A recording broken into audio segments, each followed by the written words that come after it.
you very much. Is this working okay? My mic all right? Okay, I can't see you, so you can throw tomatoes at me and I won't even know where it came from, okay? You're at a great advantage here.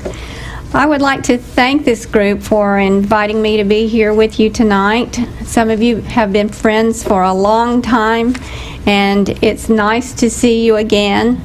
Others I'm meeting for the first time, and I'd like to thank you for your interest in this subject. And also a special note of appreciation to those of you who have contributed extra time to make meetings such as this take place. There's a lot that goes on behind the scenes that people don't realize, so thank you for your efforts. And also a special thanks to all of you who are doing whatever you can, wherever you can, to educate people about this phenomenon. So all of you are contributing in some form or fashion. I hope all of you positively, and so thank you all for being here.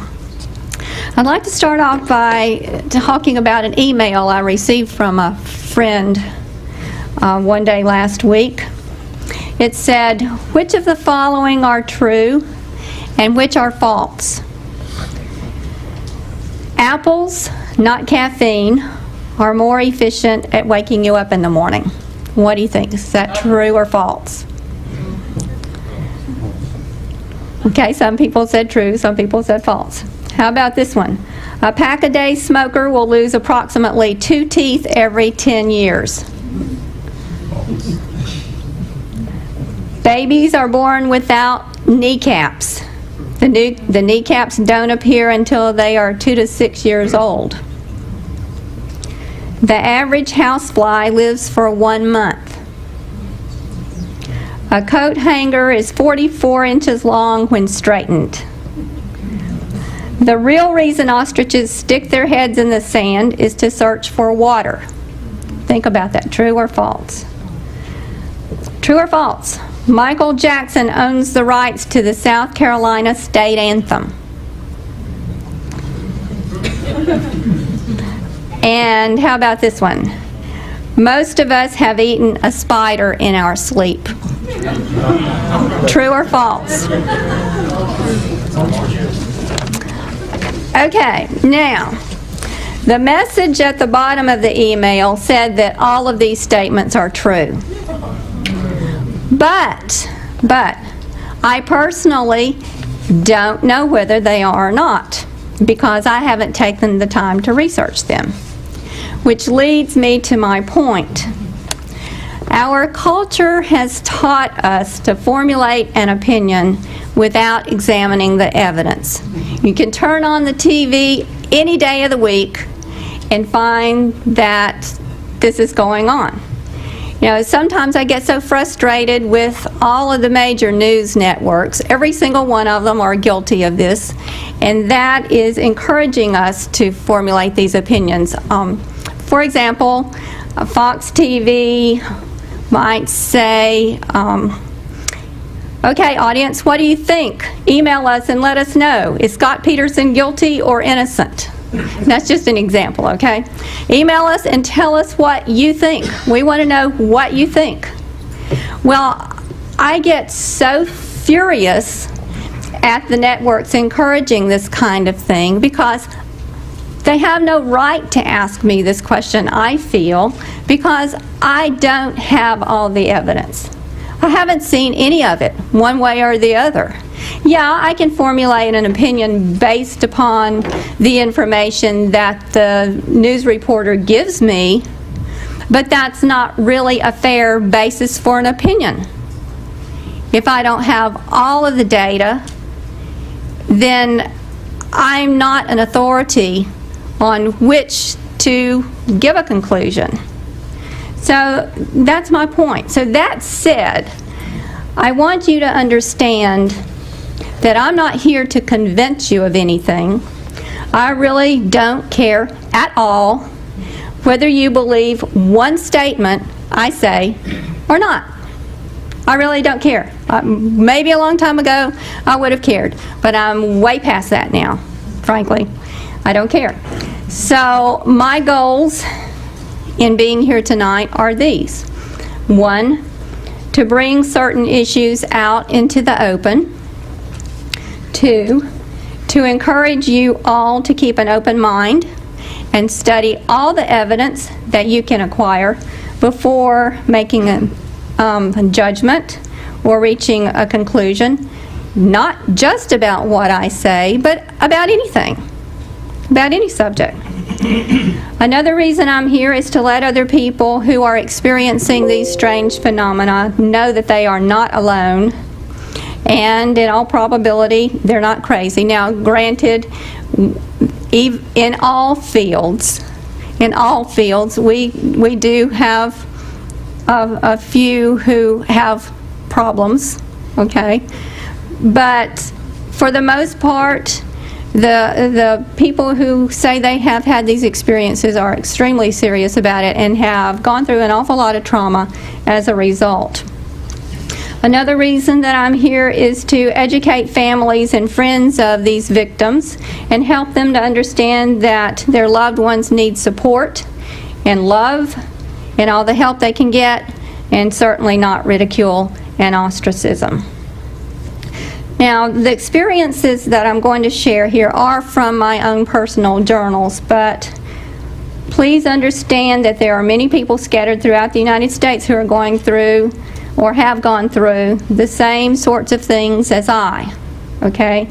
A 2002 Roper poll, which was conducted at the request of the Sci-Fi Channel, showed that the incidence of abduction experiences appears to be on the order of at least 2% of the American population. If you multiply that out, that translates into millions of people.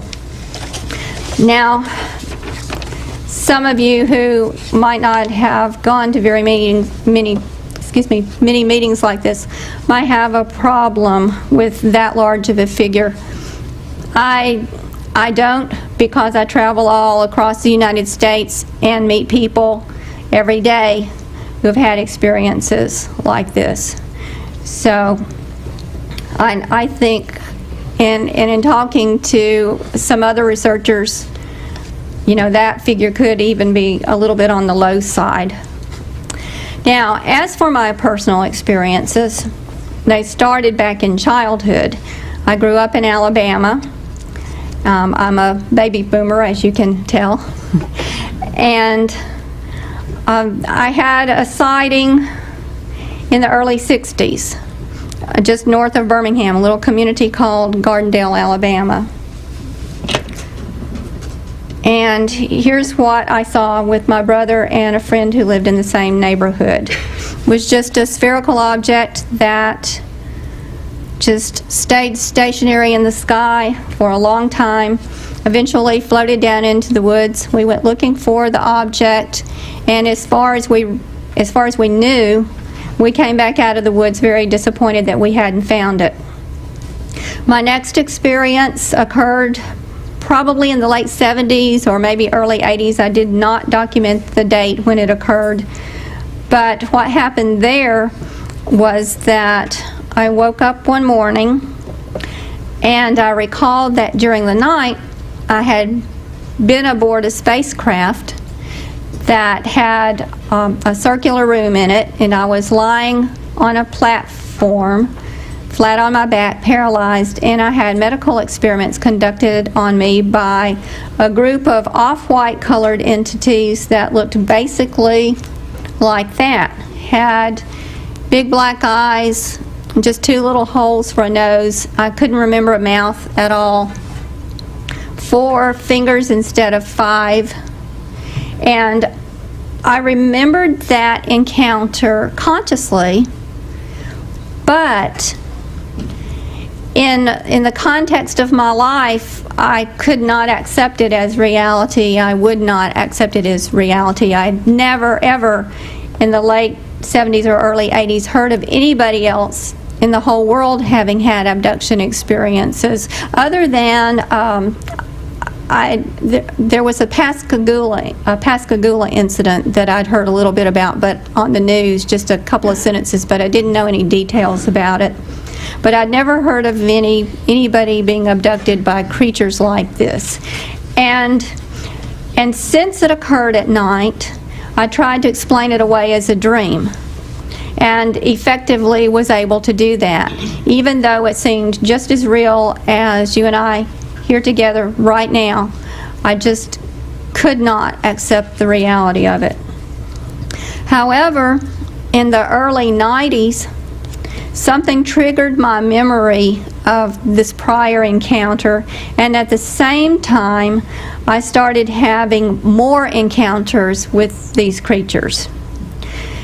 Now, I'm not going to talk about a whole lot about the experiences themselves, because I could probably do several lectures just on my encounters with these entities, but I will give you an overview of them. Typically what happened was that I would be in a round room. The room was intensely bright. I don't ever recall seeing the source of the lighting in the rooms, and I've had these entities insert needles into my abdomen and extract ova, put it in a black box. I've been shown by these entities what I call a baby greenhouse, because it looks like a hospital nursery, sort of, where they seem to be growing human-alien hybrids. So I've seen that. I've also seen them take samples, skin and tissue samples, and put various bodily pieces, not like arms and legs. I haven't seen that, although I've heard reports of that, but little skin samples and stuff in test tubes. And I recall that the test tubes were not like ours. The ones that I saw looked like they were made out of pewter, and I'm not sure that's what the substance was, but that's what it reminded me of. And on one or more occasions, I remembered the craft going down into the ocean with these creatures on board. I've also had experiences with other alien entities, including this one right here, who you can see was a lot shorter than these and had different shaped eyes.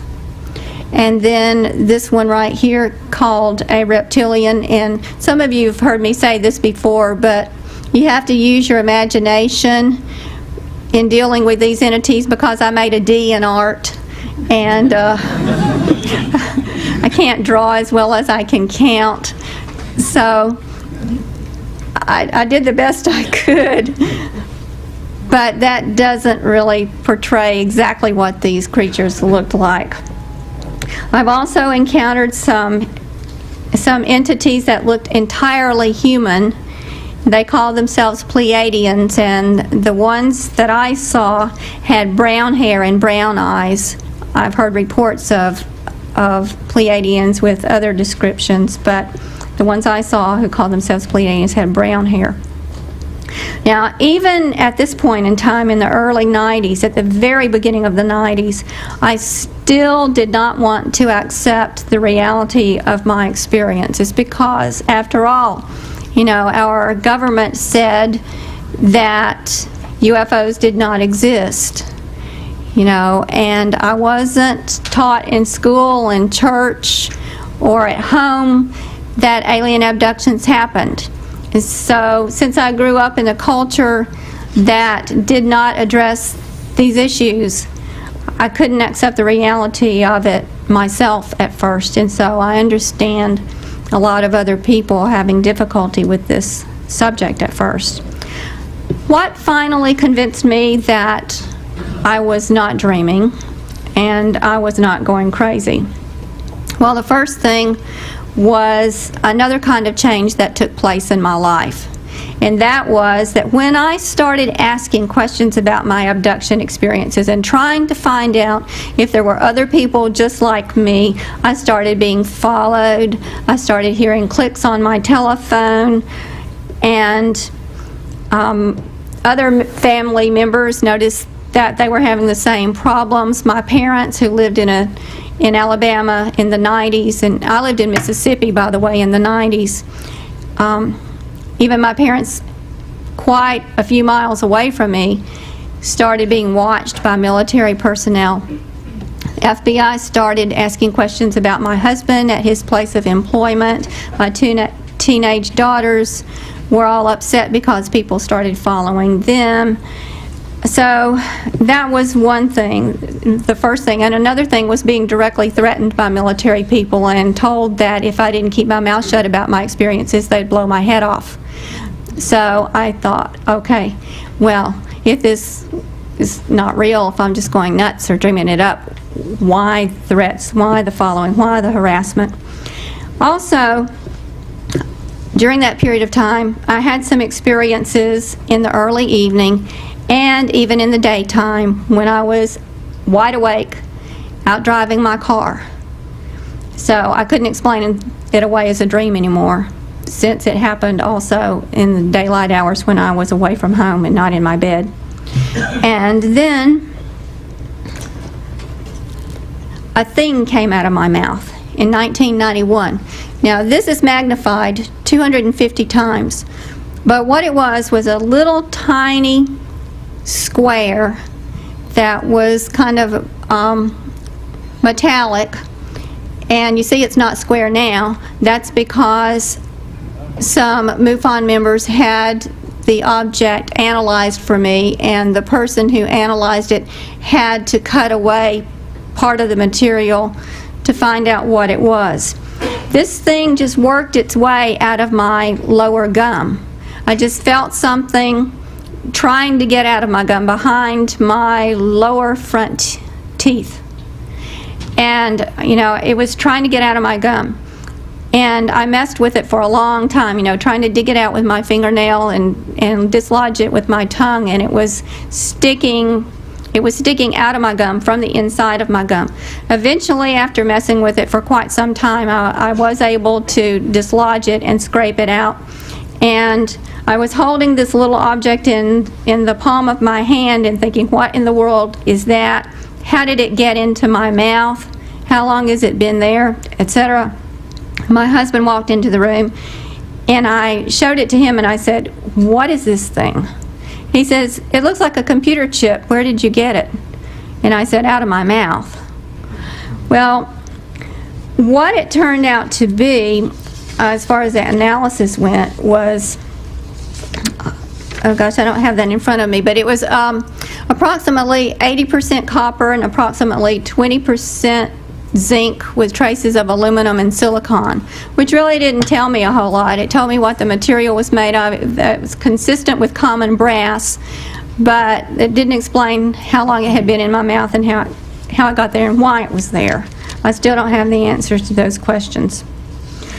Another thing that convinced me that my experiences were real and I wasn't going crazy is that I awakened in the morning with numerous marks on my body at various times. And my husband at the time was working away from home. Most of the time he worked as a nurse anesthetist, and he was self-employed. He contracted himself out to hospitals where there was a shortage of anesthetists for various reasons. Maybe an anesthetist was on an extended vacation or something of that nature, and then he would go fill in, usually in another state. So he wasn't there to inject me with anything or to scoop skin out of my body, but that's the kind of thing that happened to me. You know, I'd wake up and have injection marks on my body, scars, some that weren't there the day before but appeared overnight and were healed, scoop marks, various kinds of bruises, what I call brands, like I might have this red, solid red triangle on my body, or a circle. Vaccinations, sometimes I had marks on me that looked like weird kinds of vaccinations. And for a long period of time, I had these deep indentations in my lower back. I still don't know how those got there. They were on my back for a long period of time. I never did hurt myself there.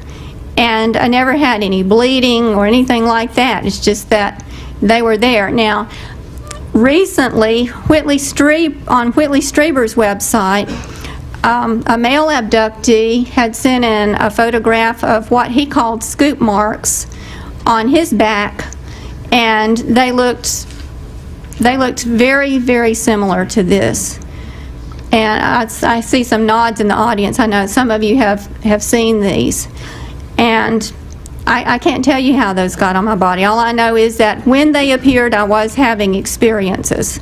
But I cannot relate this particular set of marks to any particular experience. There's this triangular mark that was up here on my shoulder. There it is, a smaller version of it. Actually, it's the same mark, it's just a different photograph. And then what this was a series of punctures in a circle that was on my back. It doesn't show up very well in the slide. The main reason is because it was a couple of weeks old when the photo was taken, and here's why. Like I said, my husband was away from home when much of this was going on. And I noticed one day some marks on my back. Actually, it was about right in here. Let's see, this upper part of my back. I noticed some red marks on my back, but looking into a mirror backwards, I couldn't see that they formed a pattern, because of the angle. However, a couple of weeks after I saw those red marks, and my husband met me in Florida. We were doing some research investigating down in the Gulf Breeze area at that time, and my husband met me down there one weekend when we went down to do some research, and that's when he saw the mark on my back, and he said that it was a series of punctures on my back. And what made me discover it was that we were spending the weekend with some friends, and when I took a shower, something was burning my back horribly. My friends had a different kind of soap than what I was accustomed to, and I have very sensitive skin, and so it was just really, really burning my back. So I went downstairs where my husband was, and I lifted my t-shirt down so that he could see what was on my back, and that's when he discovered the mark. And he said it was a series of punctures. And the reason it was burning is because some of them had not healed. Some of them had healed. And one or two of them really don't show up very well at all. He could see them, and my friends there saw them, but it's hard to see in the picture, the ones that had healed. I have no recollection of what caused the mark. It was a mystery to me as to what caused that. No memory associated with it. Well, a little bit of one, but I'm not sure if it went with that particular experience or not. Another thing that convinced me that I was not crazy, not dreaming, is that other abductees have seen me aboard the craft in their encounters, and also my brother and sister have now given me permission to tell people that they've had experiences too. When I wrote Lost Was the Key and came out with it in 1993, nobody else in my family was willing to go public with their experiences at that time, and I had to respect that. And I doubt that you could get my brother or my sister to come up here and talk with you today. But they did give me written reports of some of their experiences and allowed me to publish those in Unlocking Alien Closets that came out last year. My sister saw a hooded creature. She had an encounter with one of those, and she cannot remember what the face looked like. She's tried really hard, but she just can't. But that's a sketch that she herself drew. I don't recall myself ever seeing one of these, ever. Oh, by the way, my sister and my brother, they've not ever had any hypnosis sessions. What they do remember, they've remembered all consciously. Now, I'd like to go into some of the experiences that have been the most troubling to me, and one of them concerned this creature right here. Now, there was another slide of him, the one that I had in the picture, the one I had in the sketch where I said I can't draw, made a D in art. Let me go back to that one.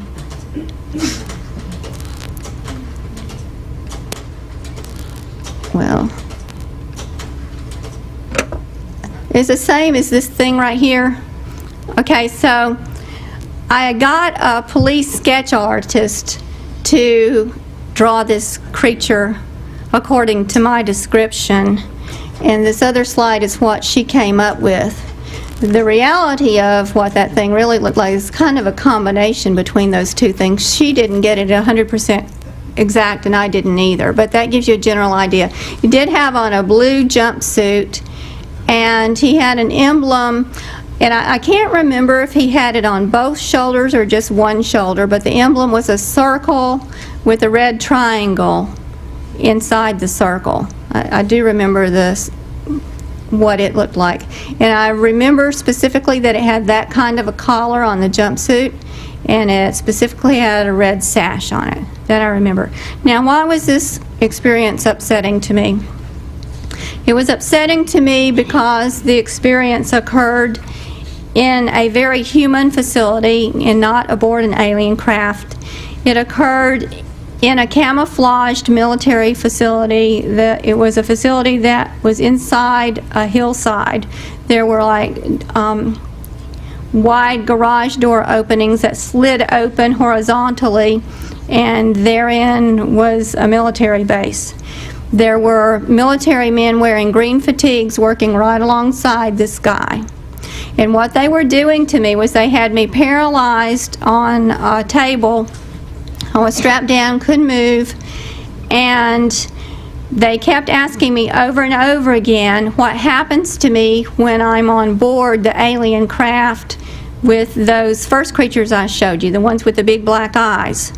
So I was being interrogated about those experiences. And I'm a little bit stubborn, and I would not answer the questions. And every time the military person asked me the question and I refused to answer, he did something to make shock go all the way through my body. And he'd repeat the question. And again, I refused to answer. And the shock became more intense until I finally passed out. As far as I know, I didn't ever answer the questions. But that was very upsetting to me. Another experience that was upsetting was one that I mentioned earlier when I said that I was taken by military personnel, and some of them put M16s to my head and told me if I ever spoke about an experience, they'd blow my head off. Now, what preceded that was that I'd had an encounter with the creatures with the big black eyes. And the creatures always took me back home, put me back in my bed, or if I was out driving, they put me back in my car. They always took me back to where they'd taken me from, except for this one night. And one night, they didn't take me all the way back home. Instead, they dropped me off in a field near my home. And I was standing there kind of dazed, thinking, I've got to get back home, I've got to get back home, when a military helicopter landed in front of me, and men wearing green fatigues and carrying M16s grabbed me and took me aboard a helicopter and took me to a base nearby. There was a man wearing a Air Force blue uniform who was obviously the one in control. He was the one issuing the orders for the pickup of me. But when I was taken to the base, and I must admit it was not voluntarily that I went. I was kicking and screaming and saying a few choice words that I really probably shouldn't utter in here on videotape. But I was dragged quite unwillingly into a conference room. As soon as I was shoved into the room, and by the way, they were quite rough with me, and I didn't like that very much either. I was shoved into the room, and there was a guy standing at the door waiting for me to come in, and he shoved a needle into my right arm. And after I was given a shot, I was shoved down into a chair. Now, there were people seated around a conference room table waiting for me to be brought in. So they knew ahead of time I was coming. And a man wearing a khaki uniform was standing at the opposite side of the room, and he was the one that was ultimately in charge of the operation, apparently, because he's the one who issued the death threats. And I remembered a woman wearing a blue Air Force uniform coming into the room, setting a tape recorder down on the table. So I assume they taped the entire scenario there. And the last thing I remembered was being put aboard some kind of military truck. I was put in the back of a truck. I assume it was a medic truck, but I don't know. I don't know what kind it was because I was so drugged up. But I was put in there and passed out. So I woke up at home in my bed. So I assume they took me back home. Another incident that I had that was quite unpleasant was being in a place that I call a deprogramming chamber. I don't know where this chamber is located. I don't remember how I got there. I don't remember how I got back home. I just remember some of the things that took place in the deprogramming chamber, and that is that I was strapped into a chair and inside some kind of a structure that it looked like it had a domed ceiling. That was my perception of it anyway. And I had the perception of the ceiling coming down and going back up and coming down and going back up. And maybe I was going up and down, I'm not sure, but the perception I had was that of the ceiling coming down and going back up. And I remembered extremely bright white light being flashed into my eyes, and then a symbol, and then the bright white light again, and the symbol, bright white light symbol, over and over and over again. And the man in the khaki uniform, which I feel certain is the same one that was in the earlier experience in the conference room. The guy in the khaki uniform told me that his group did not like the information the aliens were giving me, and so his group intended to wipe those memories from my mind, and they would replace those memories with those of their own choosing. In other words, he said that his group was going to implant memories in my head. That's what I would remember, and not instead of what the aliens had told me. So I found that experience quite unpleasant also. Excuse me, just 1 second.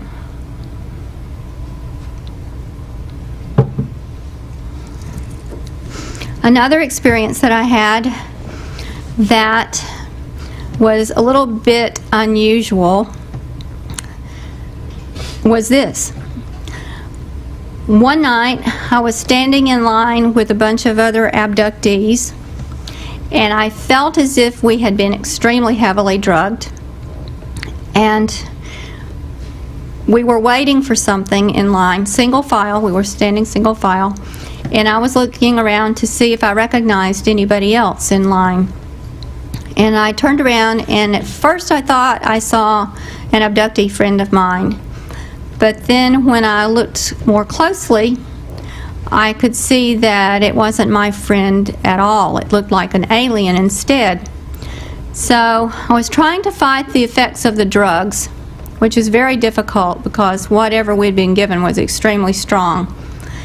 But I walked up closer to this alien. As I started moving up closer to it, it moved, and I thought, there's something wrong with this situation. You know, what's wrong here? And first thing that I noticed was that the alien was shaped more like a small woman than it was an alien. And then I saw it bend its elbows and bend its knees when it walked, and the chalky colored creatures that I'd seen didn't move in quite the same way. They didn't move in such a jointed manner as we humans do. And so I thought, oh my gosh, there's something wrong here. So I got closer and closer to the alien and got right up in its face, and I could see where the black eyes were really just patches sewn on the fabric. I was so close that I could actually see where the black patches were stitched. I could see the stitching. I could see the weave in the fabric. Now, After that, I thought, oh my gosh, if these people ever discover that I'm aware enough to realize what's going on here, I'm going to be in real deep trouble. You know, they'll give me a super duper dose of the drug or whatever to erase my memory, and I won't remember this, so I'd better pretend like I don't catch on. So I turned around in line and just stood there like a good little zombie, and shortly after that we were moved forward and put into some sort of transport device like a tram, and the door slid open horizontally. When the transport device stopped, doors on the opposite side opened, we stepped out, and that's where my memory ends. I can't remember anything else after that point in time. Now, if you go do some searching on the internet, in some of the debunking, what you're going to find is that Leah Haley had this experience that was reminiscent of an X-Files episode, because there was an episode quite like that on X-Files, and that's true. But whatever debunker decided to throw that onto the internet failed to mention that Leah Haley discussed this experience in her lectures long before the X-Files episode was ever written and aired. So just keep that in mind when you're doing research, you know. So he got it right, he just got it backwards, you know.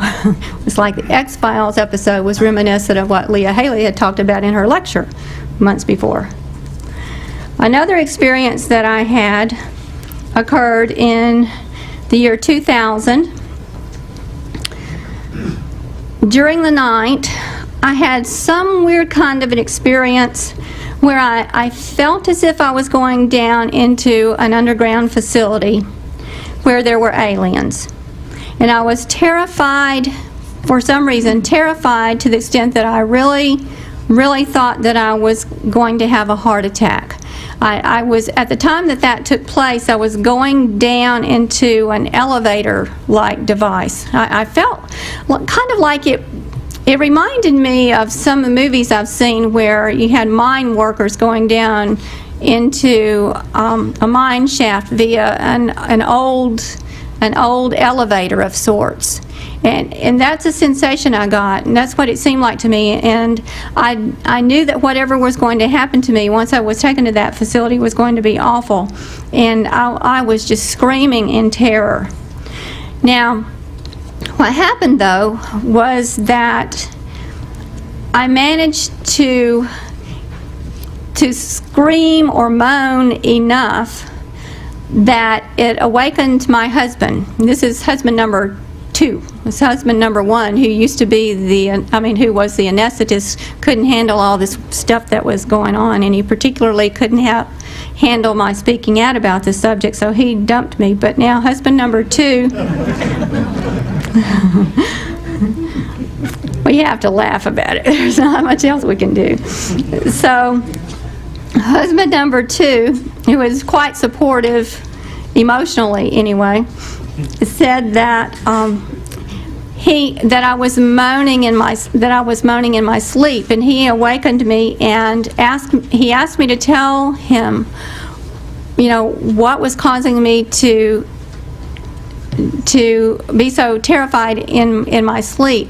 And we were sitting there in bed at 4:30 in the morning trying to determine whether I had just come back from an abduction experience that I remembered only part of, or whether in my sleep I was remembering one that had occurred in the past. And I really don't know, frankly, whether I just had one that was horrible or whether I was remembering one that was horrible. At any rate, we were talking about it, you know, giving the pros and cons of each scenario.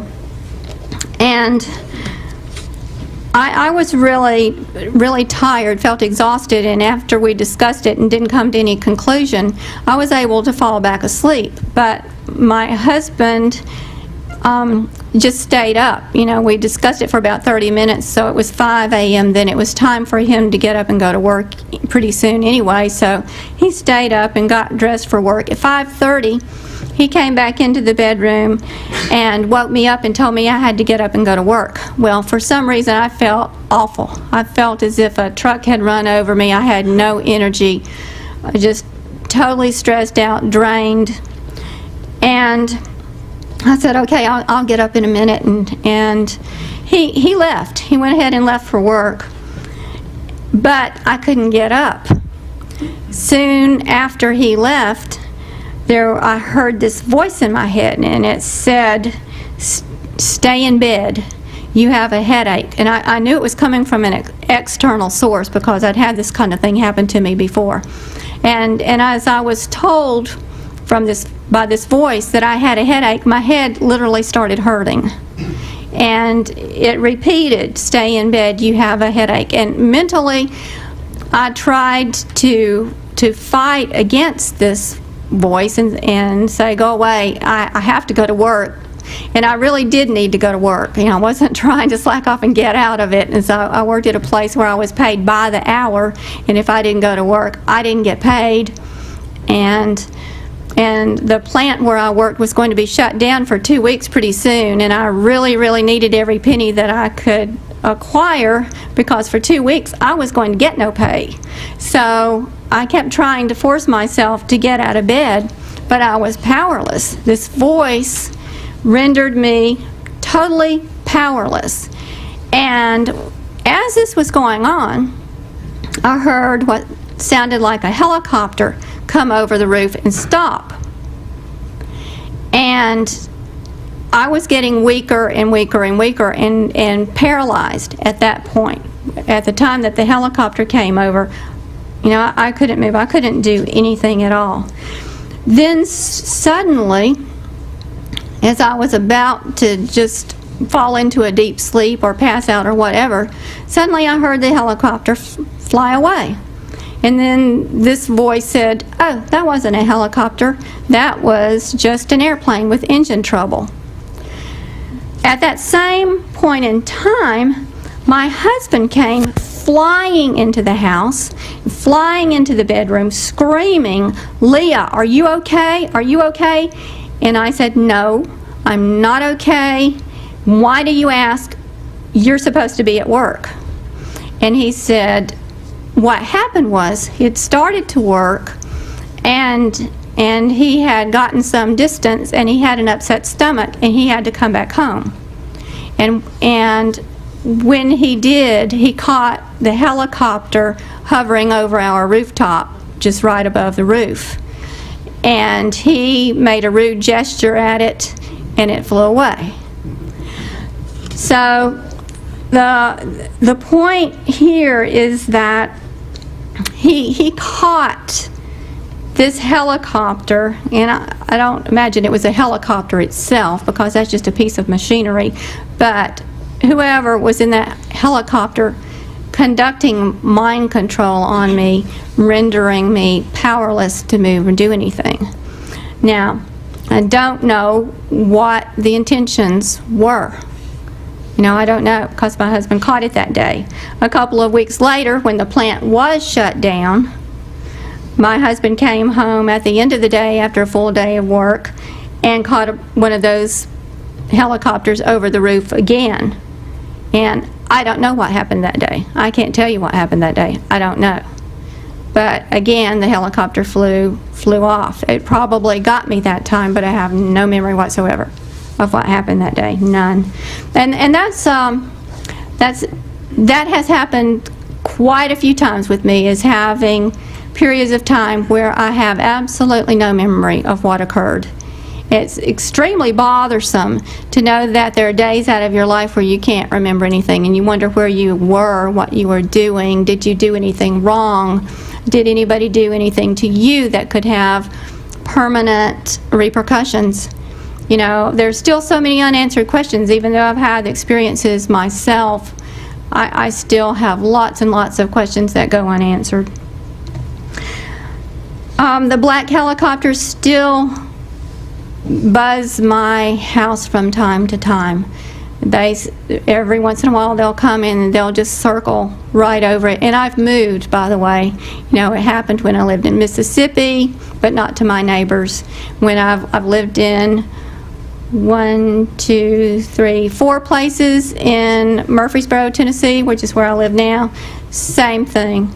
The black unmarked helicopters don't bother my neighbors, but in all 4 places I've lived in Murfreesboro since 1995, they've come and circled my house, flown right over my roof, hovered over my roof. And it has happened several times this year even. I think May 4th was the last time it happened. I've taken pictures of them some of the times. Let's see. There's one of them. There's one of them.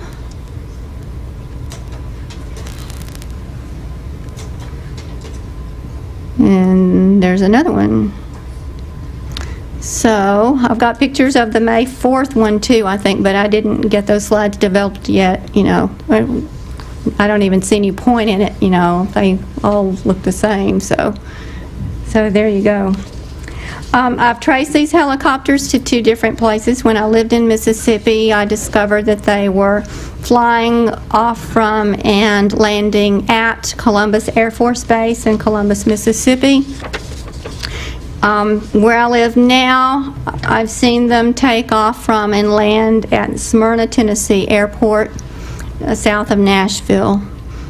And I don't know who they belong to yet. I intend to do a little bit more research on these things. Don't know if I'll get any answers, but I'm certainly going to try to find out who owns these things. I mentioned that mind control a little while ago, where this voice told me to stay in bed, that I was getting sick and getting a headache. Oh, by the way, it told me that I could call in sick later, too. It tried to put that into my head. But there are other times that mind control has happened when I was just driving down the road. I was driving to work one day when this voice told me to run the car next to me off the road. Luckily, I was able to identify that as mind control and I became aware of it. And of course, I didn't do what I was told. Another time, the same week, in fact, 1999, same week, I was told to stick my arm in the oven by this voice.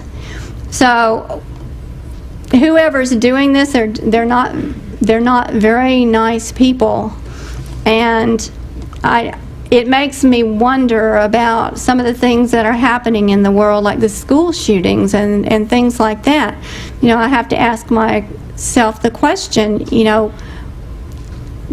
is it possible that some of these things are occurring because some of these people are being used by this group conducting these experiments, or maybe it's gone past experimentation and these people are utilizing others to do things that are illegal. Another type of experience that I've had that I'm really having a lot of struggles with right now is what I call virtual reality experiences, and they're not necessarily bad. Some of them are. But virtual reality experiences, I did not coin that phrase. Some of my fellow abductees did. What I mean by that is that they're experiences that occur while I'm asleep, but at the time they're going on, they seem very, very real. It's like I'm acting in a play while I'm in my sleep time, like I'm an actor in this play, but the play seems like reality, real life, while it's going on. And these are different from my normal dreams. So my normal dreams are not sequential necessarily. They don't necessarily make sense. They might jump from one scene to another or from one person to another without any kind of consistency or sequence or logic. But in these virtual reality experiences, there is sequence, there's logic, thought processes, analyses, and like I said, just like living life. They're not any different at all while they're occurring. Some of these involve situations so terrifying that I feel as if I'm going to have a heart attack while they're occurring. I had been leaning toward the theory that these scenarios are being beamed into my head via remote influencing or some other sort of mind control technology. But I also have to question whether or not some of these experiences maybe really did happen at some point in time, and I'm remembering real events. And what really made me question this theory was in light of the recent news stories about the Iraqi prisoners being tormented and humiliated by the use of attack dogs. And the reason that got my attention is because in some of these most terrifying virtual reality experiences that I've had, that's exactly what was happening to me. Anybody who has done any monitoring of me would know that I am terrified of those attack dogs. I was bitten when I was a child, and although I have nothing against dogs, and I had my own dogs when I was growing up, I still have this horrible fear of other people's attack dogs. And I can't help it. I'm pretty sure it stems from having being bitten as a child. And I have had numerous virtual reality experiences where attack dogs were gnawing off my skin, and I have to wonder if I've really had some experiences at the hands of these mind controllers where they were really using these attack dogs to try to get me to do whatever it was they wanted me to do. I don't know. I don't have that question answered yet. I don't know if all of these virtual reality experiences are beamed into my head from some external source, or whether some things really happened and I'm just remembering those past events. I don't know. That question's still up in the air. I know that some of them are beamed from an external source. Some of them are, but I don't know about all of them.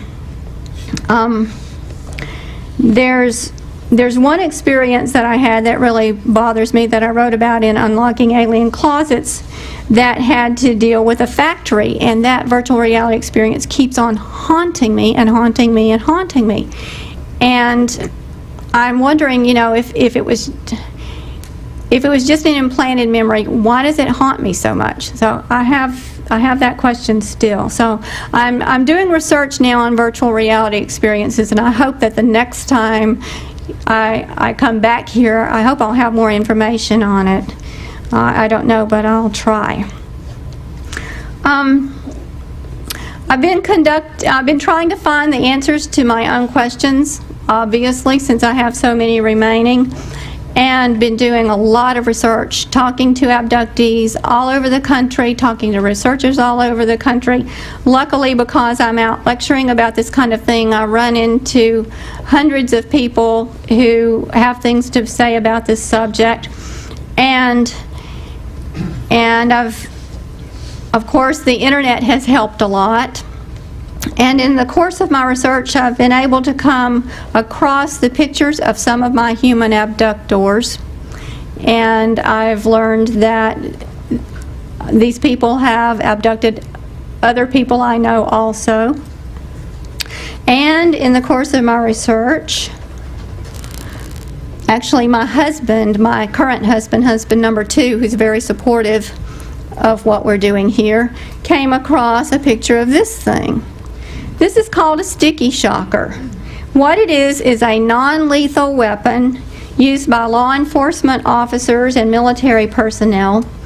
It uses stun gun technology on a wireless, self-contained projectile.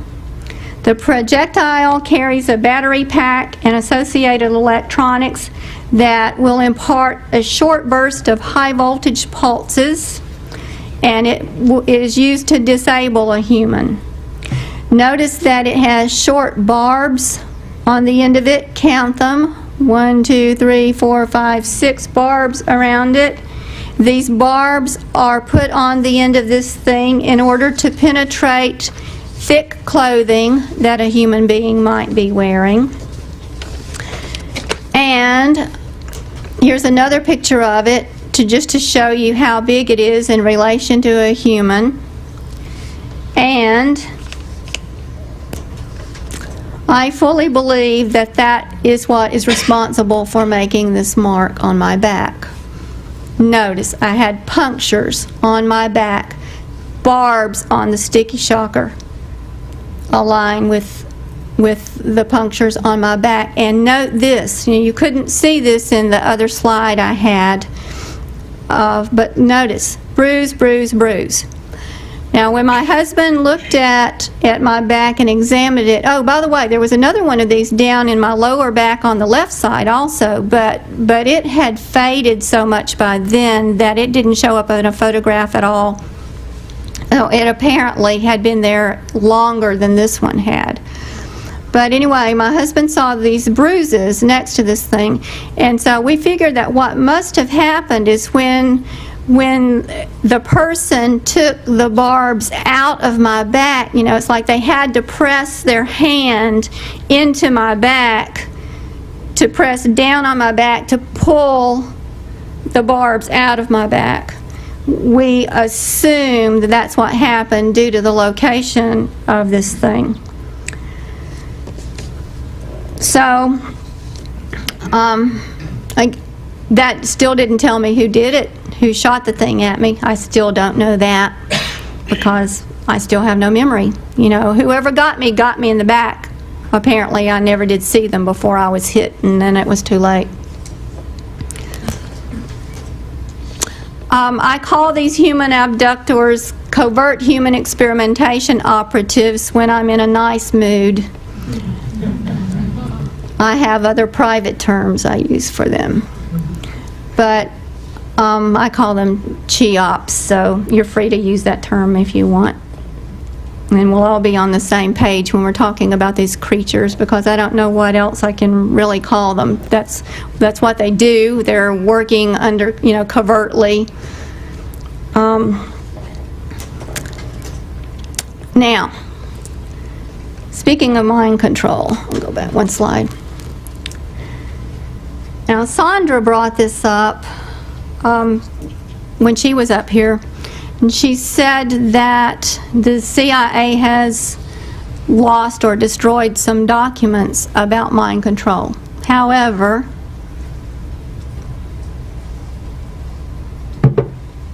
there are some that are available. Under the Freedom of Information Act, you can write to the CIA, and if you send them a $30 check, which I did, you will get back a letter like this. Now, I can't take credit for this. A friend emailed me about, it was early last fall, and told me that the CIA had released a lot of their MK Ultra and Project Artichoke documents. And the friend said, if you write a letter in this format and send it to the CIA along with $30, you will get some CDs that have the MK Ultra documents on them. Well, I thought, yeah, right. I really was skeptical. I have to admit, I was skeptical of that, and I thought, what the heck, I want these documents so badly that the worst that can happen is that I'll lose $30. Okay, so I sent a letter in to the CIA and was totally surprised when a month later I received this letter, see, addressed to me, from the CIA Information and Privacy Coordinator. And the letter explains that he has sent me the 3 CDs of the officially released MK Ultra and behavioral research documents, and he explains that it has to be on 3 CDs because there are almost 20,000 pages worth of documents. So,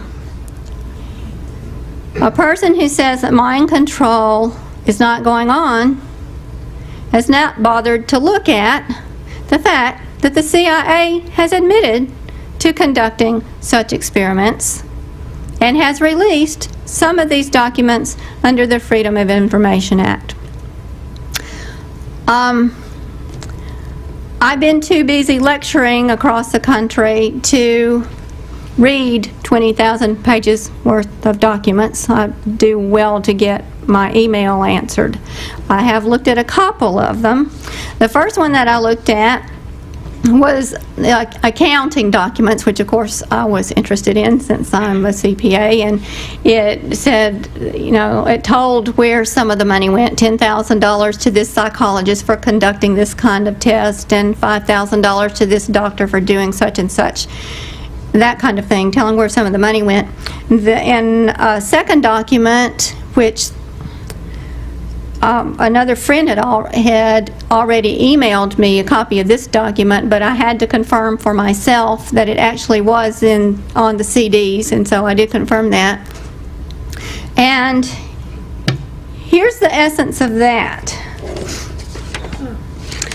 It says, in essence, that the CIA conducted an experiment where this Miss X and Miss Y were brought in, and I'll call her Miss X anyway. Miss X hated guns. She wouldn't have anything to do with them. So the test was to see if Miss X, having been given a post-hypnotic suggestion, would pick up a gun and kill somebody, even though she hated guns. That was the test. Now, they had been these people had been given post-hypnotic suggestions the night before, and they were told that if somebody pointed a finger at them, that they would fall into this trance-like condition. So, on the night of the gun test, the finger was pointed. The subjects X and Y went into this alternate personality trance-like condition, and Miss X, given the directions, did pick up the gun and fire it at Miss Y.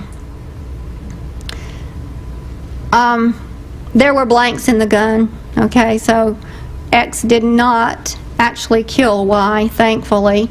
But the point is that the CIA conducted the test.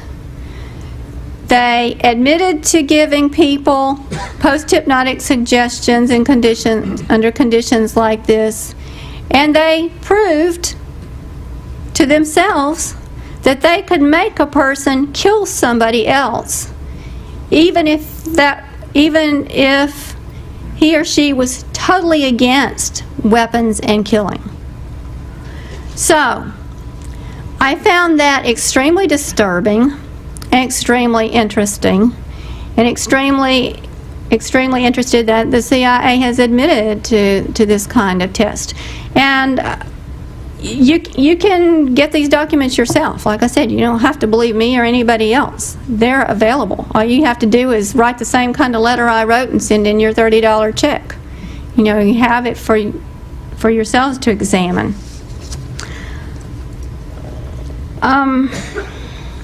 Oh, and you might want to know this, you don't even have to buy the documents anymore because Whitley Strieber has put these on his website. I think you have to subscribe to Whitley Strieber's website in order to get the documents. It's unknowncountry.com, but Whitley told me last week that he has put all 20,000 pages on his website for subscribers to get to now, and he asked his audience to help us with this project too, because see, the problem is These are not Word documents. That they're photocopies of documents, which means that they are not searchable, which means that you have to dig through them. So Whitley's asking for people who actually go there and look at these documents to email him or me and tell us, like, such and such document deals with such and such experiment or subject matter. Like this one right here that's numbered up here at the top, we would know deals with the woman who is given instructions to kill somebody even though she cannot stand guns. Okay, so that way, if everybody's working on the project, we can get the 20,000 pages in some kind of a form where people can search a whole lot better. You also should know that the NSA and CIA also released UFO documents because of the Freedom of Information Act. You can go to their respective websites and find the UFO documents that they have released. As of April 28th, the NSA had 40 UFO-related documents on their website. The CIA had 278. Now, one of those sites is tricky to use. They're really smart. I have to give them credit for their intelligence. I put in UFOs, both with periods and without periods, unidentified flying objects, flying saucers, blah, blah, blah. I put in their search block on their website, you know, search this site for these words. I tried all those words, and the response I got was, we have found 0 documents. However, I knew they were there. I knew the documents were there, so I kept on and on and on trying to find these documents on their website. And the way that you can find them is click on the subject line, the topic index. If you click on index and then scroll down to UFO, then they'll all come up. But if you try to do the search function, they won't. So just keep that in mind, but they are there. Another thing that I came across was that NASA has admitted to doing this mind reading experimentation. They say that they've been doing it because they want to read terrorists' minds at airports. So, point here is that we have the admission of this. Okay? That's the point. Another thing that I came across recently is that CBS printed a news story on January 29, 2002, in which Donald Rumsfeld admitted that there was an estimated $2.3 trillion that military auditors have been unable to account for. So, if we don't think there are any black ops going on, where did that $2.3 trillion go? Now, I'm a CPA, and I can tell you that you can't just casually lose $2.3 trillion. You know, you just can't do it. But there's $2.3 trillion missing, and Rumsfeld admitted that. Some more research that I've done deals with a problem I had trying to mesh all these things that happened to me with my upbringing in my conservative Southern Baptist church. If you know anything about the conservative Southern Baptist church, you can imagine how difficult it was for me, having once been a Sunday school teacher and a Bible school teacher and being at church every time the door opened. You know, trying to deal with my experiences in that context, it was real hard. I stopped going to church for about 10 years. I had a real problem. And I had a question though, you know, how did my alien abduction experiences fit into everything else. So I had to go to the Bible and do research. And this was not taught to me in Sunday school, okay? I never saw it in a Sunday school book that I'd ever read about Genesis 6, 1 through 4, where Genesis talks about the spirit beings coming down from another place and mingling with the daughters of men and producing the hybrid giants.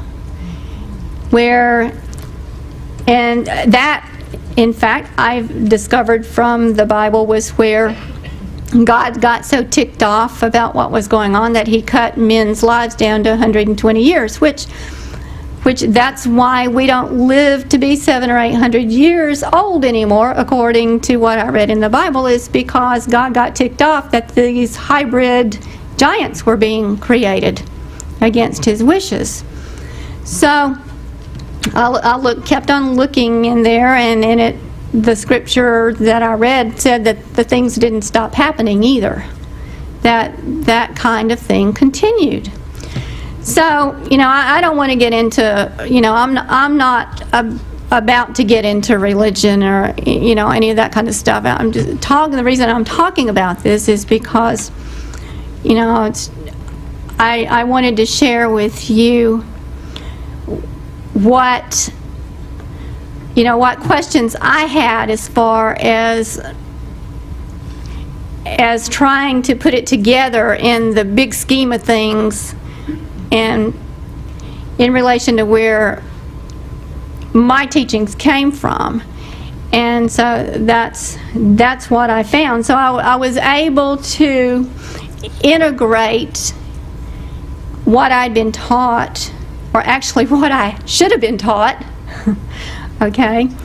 I was able to put it together with what had happened to me so that it made a little bit more sense.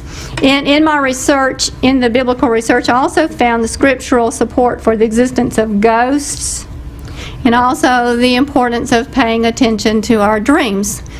So I found the background for that kind of thing too. So it made me pay a little bit more attention to that kind of thing. Now, I've taken the liberty of pointing out what I consider my worst experiences, and that's what I focused on here tonight. But please keep in mind that not all of my strange experiences have been negative. I've had some weird experiences that were very positive. Some of them have resulted in very positive things as far as my life is concerned.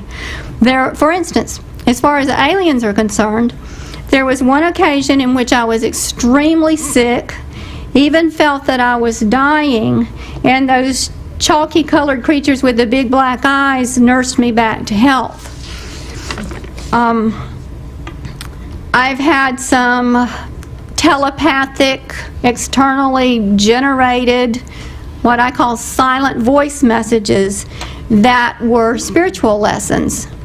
Those things started in 1991, about the same time that I started having lots and lots of alien abduction experiences. I also started getting these silent voice messages, these messages from an external source. I couldn't see where the messages were coming from or who they were coming from. I just knew if they were coming from somewhere outside my head. But I got messages such as, do not repay negativity with negativity. Get rid of all fear, anger, and worry. They create mind noise. Things like that to help me emotionally and spiritually. And I also had a positive virtual reality experience. I told you a minute ago that I had some where there were dogs gnawing off my flesh, and those were extremely disturbing to me, but I also had a very positive one. This one that was extremely positive occurred when I was writing Unlocking Alien Closets, and I had a whole lot of unresolved issues at that period of time. And I still wasn't going to church either. Remember, I said that I was out of church for a long, long time. But I had a virtual reality experience that involved a nun and Jesus. Now, I thought it was extremely significant that I had a dream about a nun because I'd never had any kind of Catholic background whatsoever. As far as I knew, I'd never been in a Catholic church in my entire life. So I really had to pay attention to this one that involved a nun. I won't go into the details. I've written about them. But suffice it to say that I believe that this virtual reality experience came from a supernatural source, a positive supernatural source. It caused me to start going to church again, a particular church, and as soon as I started going to that particular church, some of the questions that I had that needed to be answered before I could complete Unlocking Alien Closets were answered in those first set of sermons that I went to at that church. So I thought that was really, really weird. It's not a Baptist church I'm going to, by the way. I mean, it would have been okay. So, like I said, I don't want to get into religion or anything. But I started going to a different kind, and I'm still going to that church because I'm getting some of the answers to my questions answered there. And it was because of this virtual reality experience that I started going there. And that's where that positive spiritual effect comes from, and why I labeled the subtitle what I did, including the word spirituality. It was a fluke how I got Unlocking Alien Closets published. I published it myself. I didn't have a penny. I had no idea under the sun where I was going to get the money to get that book printed. No idea whatsoever. But as soon as I got one of the big questions answered that I needed to get answered, and I started getting quotes from various printers and decided on a printer, but I still had no money in which to publish it. And the printer told me that he would accept payments in 3 separate payments, and I didn't even have payment number 3. But at the time that I got the proof of the book ready to send to the printer, 1/3 of the money was there from a miraculous source. And then when the second third was due, same thing. When the third was due, same thing. 3 miracles occurred that just gave me the exact amount of money at the exact amount of time that I needed to pay it. Not a penny more, not a penny less. It was freaky. But that was one of those good freaky things instead of a bad one. Some of you know that for a long time I wasn't able to give lectures on this subject.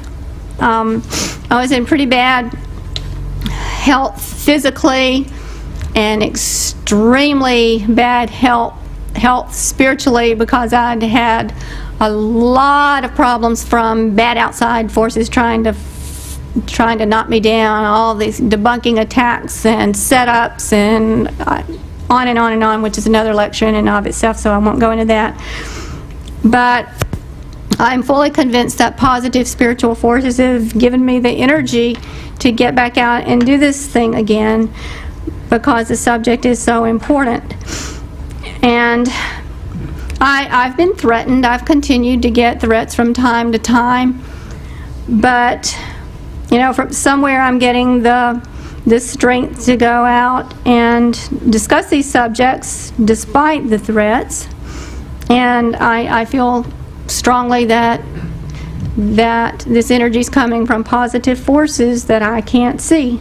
And I can't put my finger on it, but I believe that it's there. The bottom line is I see it, which you may or may not agree with, which is fine, but as I see it, it seems to me that this whole phenomenon is part of the fight between good and evil. I've seen it at every level, in the human realm, in the alien realm, in the spiritual realm. Even within our organization, within MUFON, we've seen fighting between one side and the other, and we have to admit it happens, and I've just seen it at every level. because of that, I want to talk a little bit about fear. I'm totally convinced that fear is the major weapon the dark side uses to keep us under their control. That's why cover-ups are so effective. Remember I told you that back in the early 90s, the military told me, actually I should not say the military, that's not really fair. I'm not being fair to them. What I should say is that a small group with selfish intentions within the military, okay, just a small covert group. I told you that they warned me if I talked about my experiences, they'd blow my head off. Well, I had a choice at that point in time. If I'd chosen to remain silent, I would have been contributing to their cover-up activities. I believed their threats back then and lived in total fear for about a year. I was so scared that I was constantly looking over my shoulder. I was 100% paranoid. I made up a brand new will, set forth my burial wishes and all that kind of thing. Wrote letters to my family and put them in sealed envelopes, all those things that you do if you think you're going to die, because I believe them. I believe those people, and so I lived that way for a year, and I can tell you that it was no way to live at all. It was no fun. So I decided that I'd rather be dead than to have to live in fear all the time. And besides that, my conscience wouldn't allow me to remain silent because I didn't feel that being silent about this was the right thing to do. It took a lot of prayer and meditation, spiritual guidance to get over the fear and be able to talk about this publicly. But I managed to do it. And then I discovered that it really is fairly easy to get over your fear once you come to terms with the fact that the mortality rate always has been and still is 100%. And I hate to be the one to break it to you guys, but everybody in this room is going to die. Sometime, physically that is. So what I had to learn was that it was not my physical body that was important, that it was my soul. And I've been thinking about that a lot lately, and thinking about how effective the cover-up's been, and the only way we're going to stop that is to stop being wimpy and stop allowing the dark side to control us through their threats like they controlled me at the beginning. We have to have the guts to stand up for what's right. Now, that doesn't mean that everybody has to get up in front of a podium and give lectures on this subject. It doesn't mean that everybody has to write books about it. It doesn't mean that at all. It doesn't mean that we have to go out on the lecture circuit. There are plenty of things that people can do right where they are without going out on a limb too much. And I mean, if we just had the guts to speak frankly and truthfully about these issues with our family and in our workplace and at parties and wherever, that would do so much to get the truth out about this kind of thing. The ridicule is going to continue as long as we allow it to continue. We're ultimately responsible for it. This was hard for me to admit to myself, but I thought about it. In the past, I had blamed the cover-up guys, blamed them. It's their fault. It's their fault. It's their fault. Well, it's not their fault. It's our fault. It's their fault if they try it, but it's our fault if we allow it to continue. So, I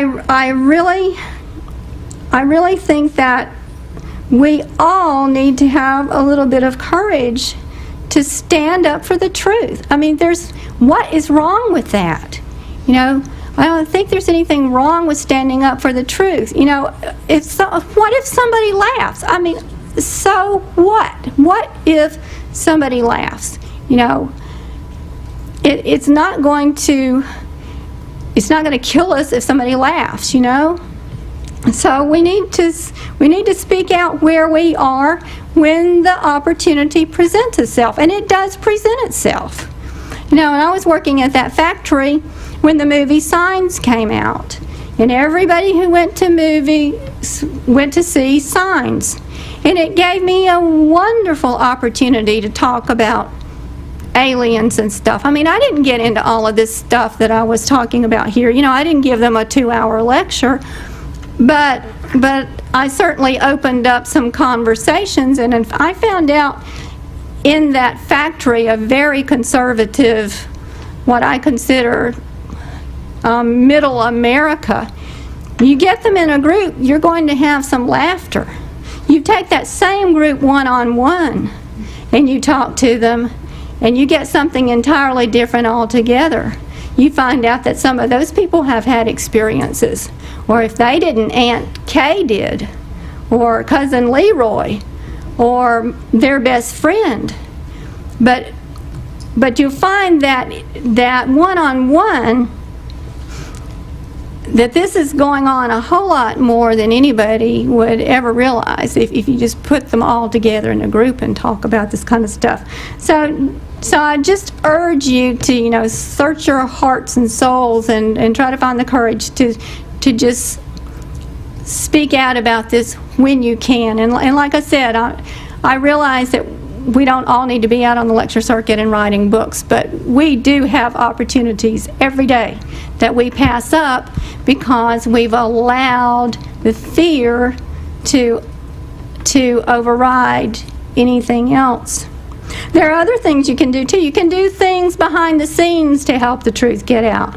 You know, you can buy books and tapes and donate them to your public libraries, schools, jails. Give them to friends who are sitting on the fence about this kind of thing. You can do that. That would help to get the truth out, to educate people about this subject. Help the people who are speaking out publicly about this stuff.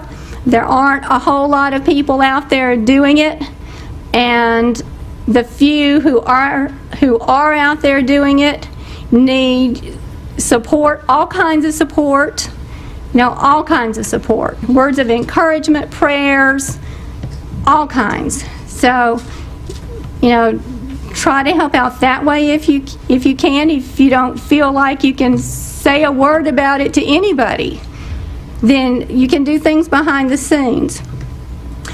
That said, please know that I appreciate your interest in this subject so very much because it affects so many people. And I feel that I'm speaking on behalf of all of us experiencers when I say that I appreciate everything you all are doing or can do to help promote the cause of exposing this truth. So thank you very much.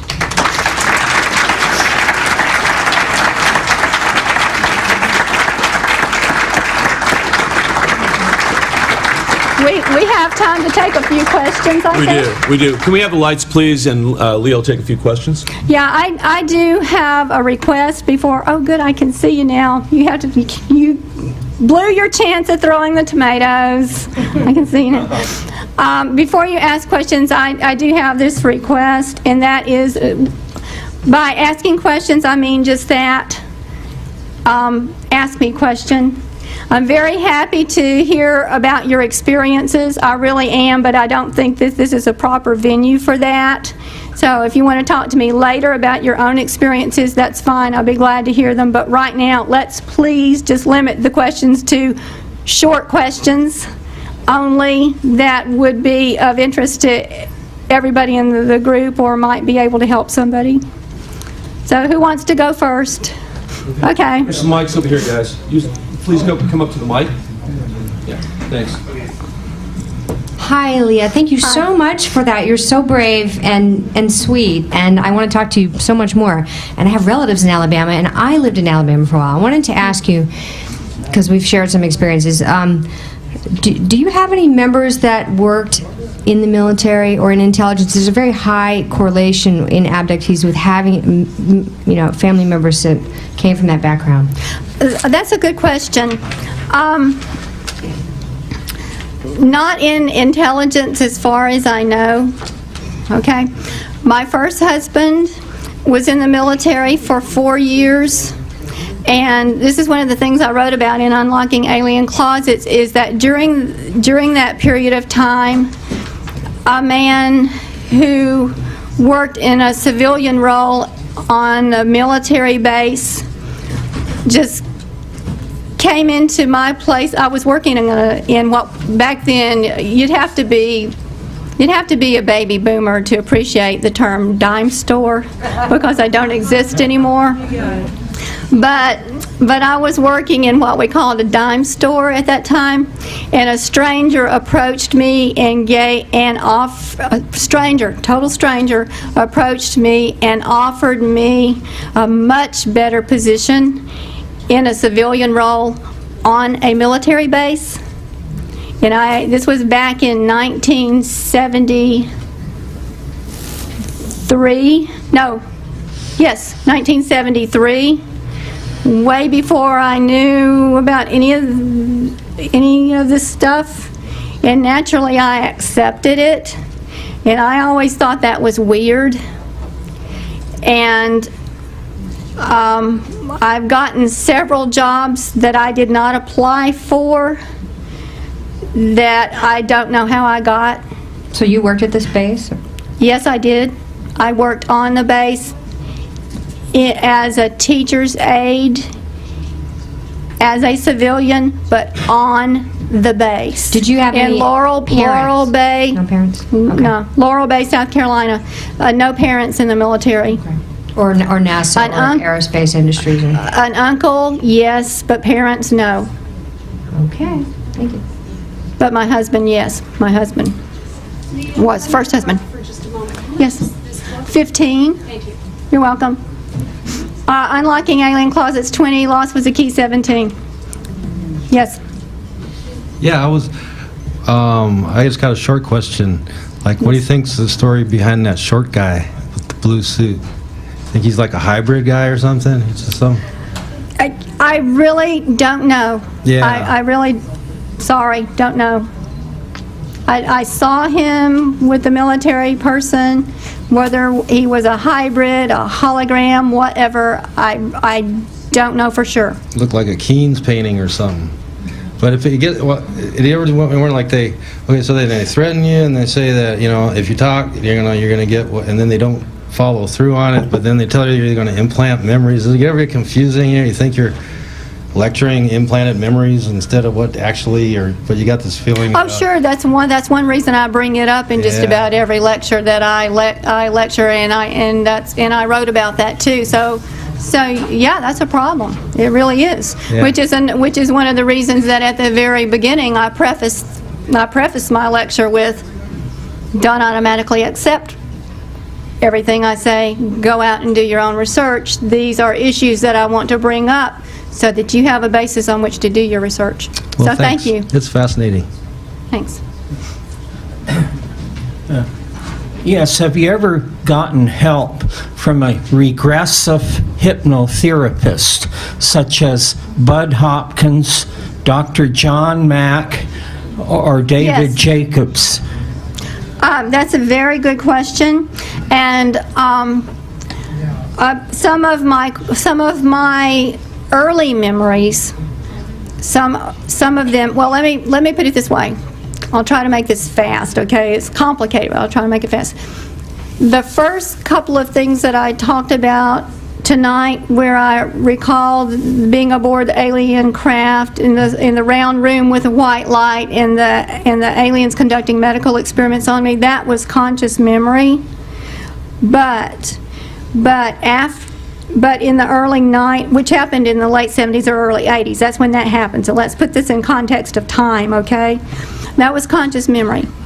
However, in the early 1990s and 1991, I started having a lot of new experiences Bits and pieces of those experiences I would remember consciously, but I couldn't remember everything. And I did undergo hypnotic regression. Bud Hopkins is a person I called. He was too busy to deal with me at that point in time, not to mention the fact that I lived in Mississippi and he lived in New York. He referred me to John Carpenter. And my file was one of the 140 sold. So basically, your outside help has come from, is it Dr. John Carpenter? It's just John Carpenter, yeah. Are you still working with him? No. No, in fact, that's a good question too. No, in fact, most of the experiences that I talked about with you tonight were not recalled under regression, but were conscious recall. You know, the experience where I saw the stitches on, the black patches on the eyes, the helicopter over the roof conducting the mind control, those were conscious recall, not under regression. I haven't had any hypnotic regression since 1993. So everything that's happened to me since 1993 was all conscious recall. Yeah, I remember you were here at the Pickwick Recreation Center in Burbank about 10 years ago. 1993, yeah. 1993, yeah. And so... yeah, a lot of, those were, and at that point in time I talked about earlier experiences, and a lot of those were recalled under hypnotic regression, but everything since then, conscious recall. So essentially, you've been on your own with no outside support or help since then? I haven't gone to any kind of therapist, that's correct. Not since then. So you've had no contact with John Carpenter in the last 10 years then? Well, no, I didn't say that. I mean, we've spoken at a lot of the same conferences. But I haven't had hypnotic regression since 1993. Oh, okay, thank you. You're welcome.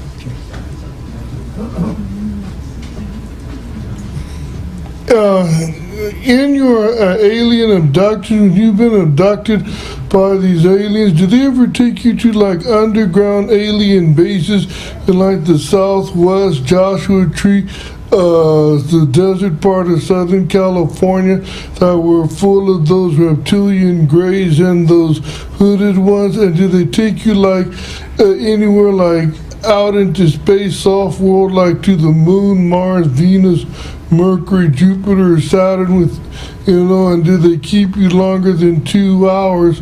Okay, that's all I can handle at one time, okay? Okay. The entities, the chalky colored creatures with the big black eyes, Yes. they did take me to a base that was, I got the impression that it was under the ocean.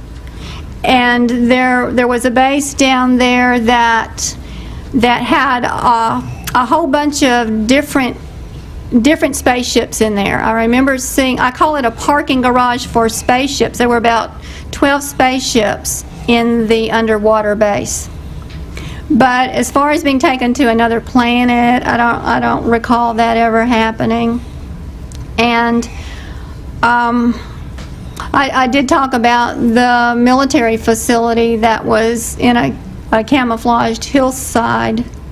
Actually, I got that wrong. Actually, it was a hillside with a camouflaged facility. So yeah, that. But I don't know where it was. I don't know where that was located. Because you were like here in the early 90s, about 10 years ago.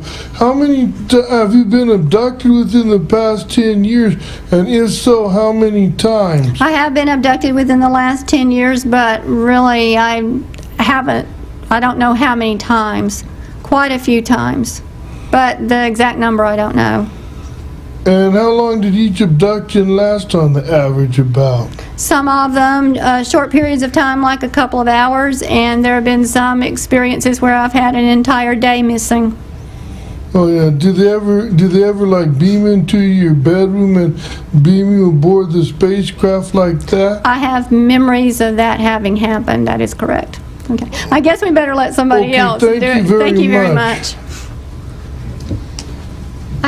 I'm just curious to know, when you started going back to this new church and you had more spiritual answers to what was happening to you, did the nature of your experiences change with this new feeling and this new information? Have you noticed a change in the nature of the events? Do you feel more protected now, or still really awful things happening? That's a very good question. I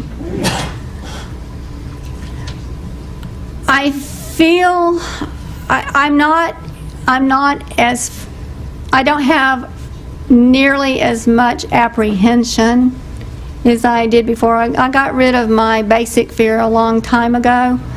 I guess that's probably not the best way to put it. Probably a better way to put it is more of a peaceful feeling. As far as that is concerned. Do you mean peaceful about aliens, and not peaceful about the military stuff? No. Just a general kind of peace. Now, on the other hand, I have become extremely more passionate about revealing what's going on, because I feel that as human beings, our rights have been greatly violated. So I've become more passionate about that. I guess it's more of an inner peace that I feel. That's probably the best way to put it. I feel more of an inner peace. I've seen protection, though, not just from, it's not just a matter of feeling a spiritual protection, but I've had evidence of human protection also. I wrote in Unlocking Alien Closets, I wrote about some guy named Jeff, whom I never met. I don't know who he is. I don't know where he lived. He said Texas, but I don't know. And this is one of the things I could never prove. It's something I could not prove, but there's plenty of evidence, as far as I'm concerned, that he and his group are helping me behind the scenes. And I've seen way too many times when I've found myself in what I consider dangerous situations, and something weird happened and got me out of it. So I do feel protected. Maybe it's a false sense of protection. I don't know, because, I try to look at every angle. But I feel protected. But the scary things are still happening. You're just relating to The things have, ironically, the mind control experiments and that kind of thing have greatly decreased since I became more and more open about this stuff. Good. Thank you.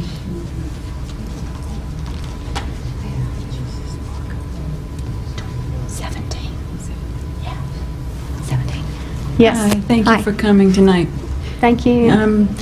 About the underwater activity you've seen, do you know where that was located? Do you know where places that you've been? You know you have an idea of where in the country, where in the world? I don't know. There was something that made me think that it was possibly in the Gulf of Mexico, around the Gulf Breeze, Pensacola area. You mentioned you'd been there before. Right. Did that happen? During that period of, it was during that period of time. It was during the period of time when I was going down there quite a lot. And the water and everything looked consistent with that area. But as far as knowing, I don't know. That it was just the sense that I got. Oh, it was a sense. And as far as the pictures you showed of the stun gun, where did those come from? Those pictures of the sticky shocker. The sticky shocker is that particular one that I showed is developed by a company called J-Core, and J-Core you can actually find, or at least you could, in a couple of years ago, you could find information about that thing on the internet. And my husband and I contacted J-Core and asked for their permission to put those those pictures in my book. Now, your husband helped you find that? This is my current husband, remember, number 2, Yes, the one who's number 2. supportive. Yes, he did. And how did you meet number 2, and how were you able to open up to him about your experiences? Has he had experiences too? My current husband's Mark Davenport, and he had been researching this phenomenon for 20 years when I met him, and now he's been researching it for 30-odd years, 30-something years. So he actually was more familiar with the phenomenon than I, because he had been researching this from an objective point of view rather than from an experiencer point of view. You have children. Are they from your first marriage? 2 daughters from my first marriage. What are their experiences? That's my last question. Their experiences are, I'm not allowed to talk about my daughters. Okay. Sorry. Thank you.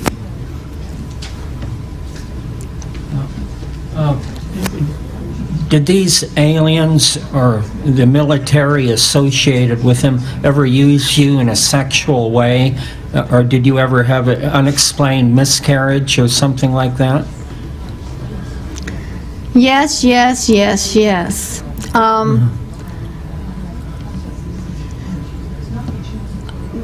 Yeah, I wrote about some of that stuff. I had a lot of problems.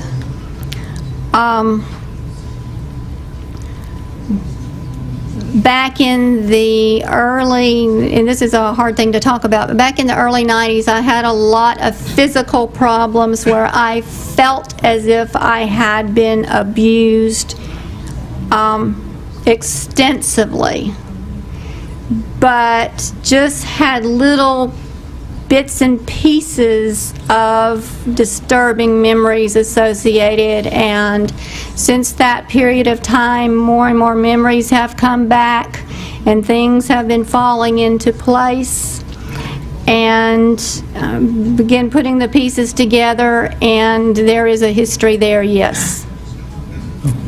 Thank you. Yes. We'll make this gentleman's question here the last question, okay, after Barbara. Okay. Hi. Hi. Leah, I wonder if you've ever had experiences with the ETs where they've been training you to do healing or something inspiring, or if they've really encouraged you, if you're aware that they've encouraged you in your mission to get out here and share all this information. Bring it to light. Yeah, that's an excellent question. Now, if I get off track with this, get me back on it, okay? Because this was kind of a part A and a part B, all right? Yeah. So get me back on it. But this is important. Yes, I have received training from some source that I cannot identify. I don't know where the training's coming from. I recall that back in the early 90s, I had an experience with an alien creature that I called the teacher. He was by himself, and I remember that we both were standing, and we were standing face to face. He was a lot taller than the other creatures that I showed on the screen, and I only remember one encounter with him. He reminded me of the creatures that were at the end of Close Encounters of the Third Kind. Yeah. Okay, and I remembered him telling me, now, you know, here are things that we need you to remember for the future, but I don't remember what those things were. So that's the only alien connection I can see there. However, there have been many, many, many times that I've had these virtual reality experiences that I mentioned before that were not those, that were of a different kind from the ones I said that I felt might be meant to scare me. I've had other virtual reality experiences that concerned earthquakes and flooding, tidal waves, tornadoes, Middle Eastern attack, way before 9/11. I was having virtual reality experiences of Middle Eastern attacks, and even Middle Eastern attacks with Middle Easterners on foot, you know, like guerrilla warfare throughout the country long before 9/11. So as devastating as that was to me, it was not surprising to me. It was almost as if I had been prepared to deal with that. And there have been these experiences like that where I have been in charge of a rationing program, like there was a huge food shortage, and I was put in charge of doing the rationing, actually taking inventory of the perishable foods and making sure that they went out first before we tapped into the dried foods and the canned foods and that kind of thing. So yeah, I've had lots of these scenarios where I was prepared to deal with all sorts of disasters. I've had others where I actually was trained to fight and to escape guerrilla warfare attacks, all sorts of things like that. But Barbara, I don't know who or what is responsible for putting those scenarios into my life. And that's a big question I have. That's one of my biggies that remain unanswered. And I need to do a whole lot more research on that and find out the perspective from other abductees who have gone through the same sorts of things. And did I answer every part of it, or was there another part? Just the one last part. I'm just wondering, from experiences I've had and other people I know, if you feel that some of these beings, we'll call them extraterrestrial, are really encouraging you to do exactly what you're doing. Oh, in other yeah, words, that to really part. share this information publicly. That part, I received a silent voice message way back in 1991, right before I went public. This silent voice message said, "We will be coming in greater numbers and with greater frequency, and we need for the public to be prepared because we don't want them to be afraid. So we want you to speak and write about this subject." And they even told me that it would take a lot of strength because they said that you all have to undergo a lot of ridicule and harassment.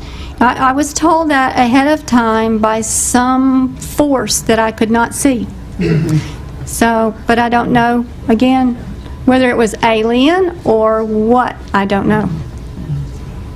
And maybe those whom we think are alien, or whom we give that label to as alien, are not alien. You know, maybe there's some really high goodness in a lot of them too. Anyway, God bless you for what you do. That's just great. Well, thank you, and thanks for your work too. Appreciate that.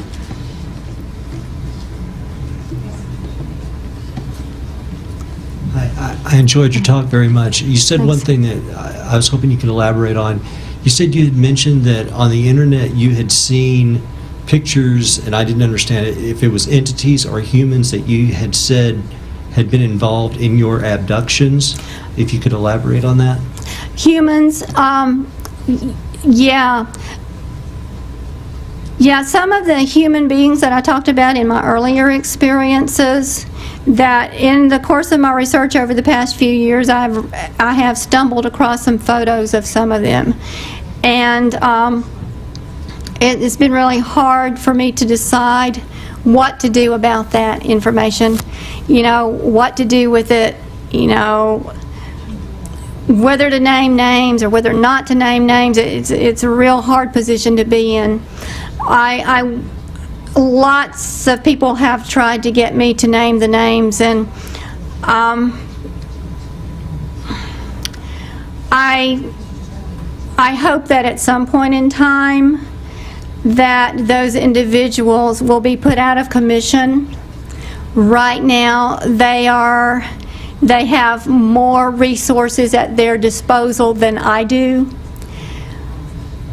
I don't think that it would be prudent of me right now, right here, to start rattling off names for, you know, it has nothing to do with fear. I don't care, like I said a little while ago, we're all going to die, you know, so that's not it. But the point is, right now, there's not anything that I, as an individual, can do about it yet. If a person really wants to know who these CHEOPs, as I call them, are, and really wants to do serious research, they are findable. Go on the internet, go to mindcontrolforum.com and other mind control websites, and do extensive research on the internet, typing in mind control and various related subjects, and the same names that keep coming up over and over and over and over again from the mouths of other mind control victims, those are the ones you want to look at. Would you ever feel compelled to contact them directly and say, I'm aware of who you are? They know that. Okay? Okay, thanks. Okay. Okay. And thank you very much, by the way. Let's all for thank your- Leah. Thank you.